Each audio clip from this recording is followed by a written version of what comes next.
Og hér er ég bara að saga gaflana. Þetta er bara kolsuður. Svona.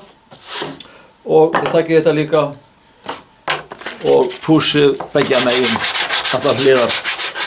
Og hornin séu ekki hvöss. Hornin séu svona bara rúnnuð hérna. Gaflinn hjá mér hann er 9 á hæðina og hann er 6 á breiddina. Það er ekki svo nægið. Hérna ætlum við að gera gat fyrir skrúfuna og við ætlum að hafa 6,5 cirka upp í gatið.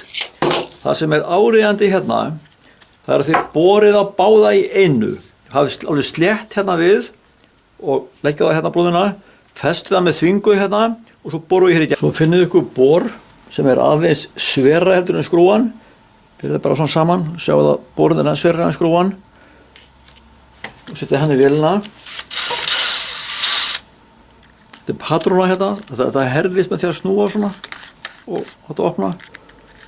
Þetta er hann snúa sjálfa, svona.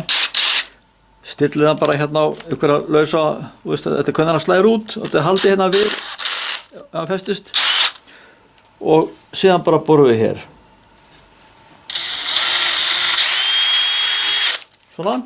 Þannig að nú er sem sagt beisplattan tilbúin og gaflarnir sem hefur svo að festast hér á eftir.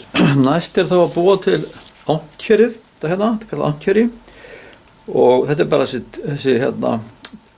þessi tré hérna, teitt hérna og síðan snitteitnin sem við sögum hér í þetta hér.